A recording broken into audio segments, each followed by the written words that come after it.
नमस्कार दोस्तों, आपका अपना चैनल के YouTube प्लेटफॉर्म पर आपका तहे दिल से स्वागत। दोस्तों, दिल्ली के मुख्यमंत्री अरविंद केजरीवाल पिछले एक हफ्ते से स्वेच्छा से अपने आवास में कैद रहे। आज उन्होंने थोड़ी हिम्मत बनाई और बाहर निकले और सीधे जंतर मंतर जा पहुँचे। अब आप तो जानते ही होंगे कि भाई जंतर मंतर पर हमारे पहलवानों का धरना प्रदर्शन चल रहा है और वहाँ इनको अपनी राजनीतिक रोटियां सेकनी थी।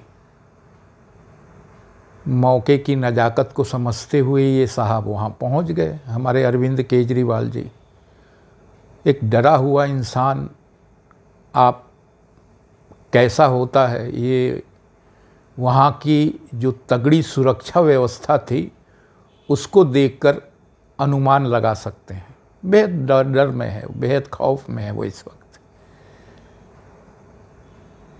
जैसे कि आम तौर पर राजनेता जब भी बाहर निकलते हैं तो अपना हाथ हिलाना, तरह तरह के लोगों का अभिवादन करना और चेहरे पे एक मुस्कान लिए हुए जो गंतव्य है, जो जहाँ उनको जाना होता है वहाँ पहुँचते हैं। चेहरे पे मुस्कान तो होती ही है क्योंकि जनता के बीच रहना होता है, जाना होता है। मगर जब वो पहलवानों के बीच पहुँचे तो उनके चेहरे पर कहीं कोई मुस्कान नहीं थी, बल्कि चेहरा उतरा हुआ था। और उन्होंने अपनी चिर परिचित शैली में अपने सिद्धांतों की बखान करते हुए, नैतिकता का पाठ पढ़ाते हुए भाषण भी दिया।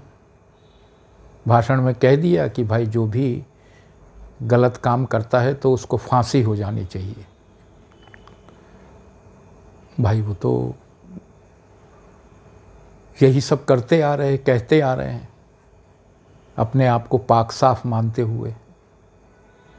मगर हुआ ये, इसका जो दूसरा पहलू ये है, दूसरा पहलू ये हुआ कि जैसे ही हमारे अरविंद केजरीवाल साहब वहाँ से निकले तो मीडिया कर्मियों के साथ तो उनकी हाथापाई भी हुई, बहस भी हुई। उनके कार्यकर्ताओं ने बाकायदा किसी को उन तक पहुँचने ही नहीं दिए और फिर वो तो वैसे भी पैरामिलिट्री फोर्सेस लगी हुई थी वहाँ पर, तो किसी मीडिया कर्मी का उन तक पहुँचना तो लगभग नामुमकिन था। फिर भी टाइम्स नाउ और नवभारत के पत्रकारों ने अपनी तरफ से पूरी कोशिश की, मगर नहीं बेचारे उनको पकड़ पाए। वो तो वैसे पकड़ में आने वाले थे भी नहीं, उनको तो वैसे भी कन्नी काटनी थी, क्योंकि इतना शर्मसार करने वाला काम किया है उन्होंने कि वो तो अपने आप को मुंह दिखाने के लायक नहीं समझ रहे होंगे इस वक्त। और अपना बचाव करने के लिए उनके पास दलीलें भी नहीं हैं कि जिससे बचाव करके अपने आप को थोड़ी राहत पहुंचा सके, थोड़ा संतोष पहुंचा सके। मगर ये बात जंतर मंतर में पहलवानों से मिलने के बाद जो महिला पहलवान है साक्षी मलिक, उनके जाने के बाद ही साक्षी मलिक ने बड़ा चौंकाने वाला वक्तव्य दिया। साक्षी मलिक ने कहा कि भाई हमारा किसी भी राजनीतिक पार्टी को कोई भी समर्थन नहीं है और जो भी राजनीतिक दल के नेता यहाँ आकर जिस तरह की भी भाषणबाजी कर रहे हैं, तो इस सारी भाषणबाजी के लिए वो राजनेता जिम्मेदार है। इससे हमको कोई लेना देना नहीं, हम उसके लिए कतई जिम्मेदार नहीं है। हालांकि इससे पहले वहाँ पर जो धरना स्थल है पहलवानों का, वहाँ पर दीपेंद्र हुड्डा, भूपेंद्र हुड्डा, प्रियंका वाड्रा, हमारे सत्यपाल मलिक तक पहुँचे। मगर साक्षी मलिक को उस वक्त ख्याल नहीं आया था, या उनको लगा कि भाई ये जो व्यक्ति आया है जो अनचाहा व्यक्ति अरविंद केजरीवाल के रूप में, तो एकाएक उन्होंने सोचा कि भैया यहाँ तो अपने आप को इनसे दूर करना ही पड़ेगा और दूर दिखाना भी पड़ेगा। सो उन्होंने ये वक्तव्य जारी कर दिया।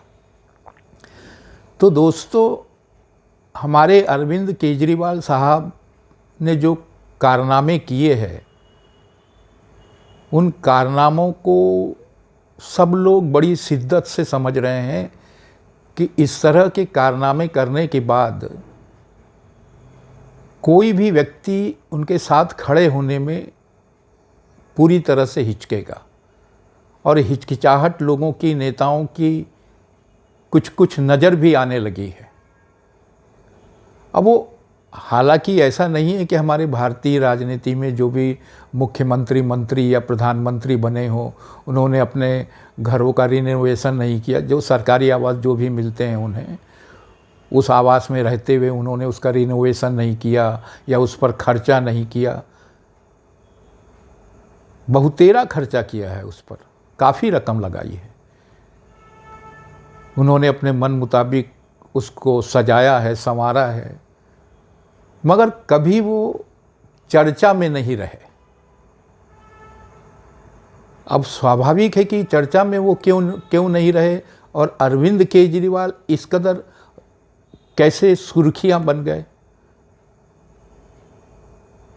तो इसकी वजह केवल ये है कि अब तक के ये इकलौते मुख्यमंत्री हैं जिन्होंने मुख्यमंत्री बनते ही ये कह दिया था, साफ साफ कह दिया था, बाकायदा एक हलफनामा दे दिया था। उस हलफनामे में बोल दिया था कि भाई मैं एक आम आदमी हूँ और मैं आम आदमी की तरह ही जिंदगी बसर करूँगा मुख्यमंत्री रहते हुए भी। और जब ये मुख्यमंत्री नहीं बने थे उससे पहले वो तमाम राजनेताओं पर भ्रष्टाचार के आरोप लगाकर उनकी जीवन शैली पर सवाल खड़ा करके अपने को कट्टर ईमानदार बताने की, अपने को एक मामूली आदमी बताने की बारंबार कोशिश करते रहते थे।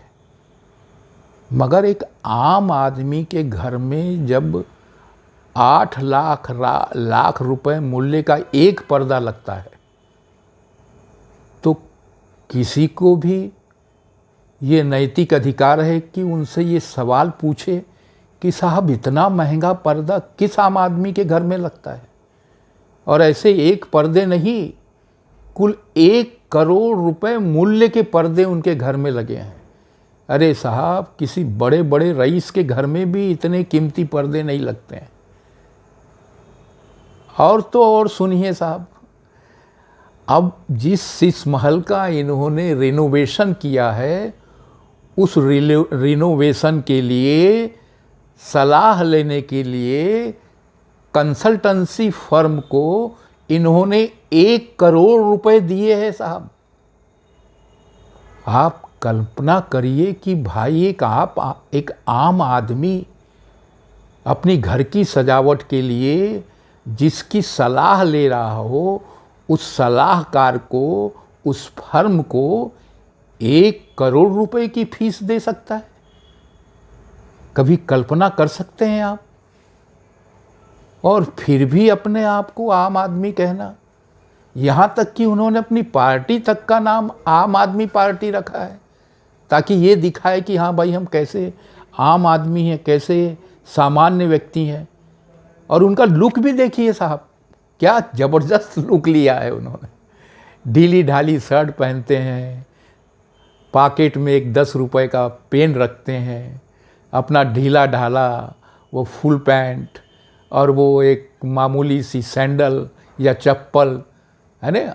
अपने लुक से भी खुद को आम आदमी जाहिर करने में कहीं पीछे नहीं रहते वो।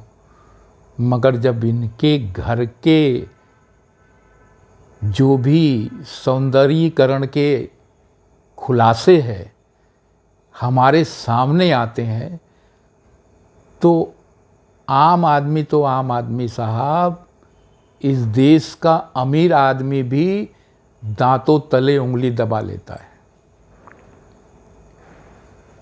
हम और आप यदि किसी 5 स्टार और 7 स्टार होटल में भी चले जाएं तो हमको 4.5 लाख रुपए के वहाँ कमोड नहीं दिखाई देंगे साहब। और ऐसे इन्होंने 2-2 कमोड लगा रखे हैं, यानी हद कर दी है साहब इन्होंने। खैर जो भी किया उन्होंने वो तो उनके सामने आएगा ही, उसका हम इंतज़ार भी करेंगे। मगर हमारे दिल्ली के एलजी विनय सक्सेना साहब ने एक काम बहुत अच्छा किया कि आज उन्होंने उनका जो शीश महल कांड है उसकी जांच के आदेश दे दिए हैं। उन्होंने दिल्ली के मुख्य सचिव से कहा है कि भाई 15 दिन में तथ्यात्मक जांच रिपोर्ट पूरी हो जानी चाहिए, उन तक पहुंच जानी चाहिए। अब साहब ये भी इनको मंजूर नहीं है। जैसे ही एलजी साहब ने जांच के आदेश दिए वैसे ही हमारे सौरभ भारद्वाज साहब कूद पड़े, मंत्री हैं वो और केजरीवाल साहब के निकटतम हैं। उन्होंने तुरंत एलजी पर कटाक्ष कर दिया, ब्लेम कर दिया कि भाई एलजी साहब ने ये तो गलत कर दिया। अरे साहब, अपने पक्ष में आप सफाई भी नहीं दोगे। जो आप लोगों के ऊपर पूरे दस्तावेजों के साथ आरोप लगाए जा रहे हैं, उन दस्तावेजों में एक एक बात का जिक्र किया जा रहा है और वो दस्तावेज PWD के अधिकारियों द्वारा साइन किए हुए हैं। इसके बाद भी आप किसी किस्म का खुलासा करना, उस संबंध में,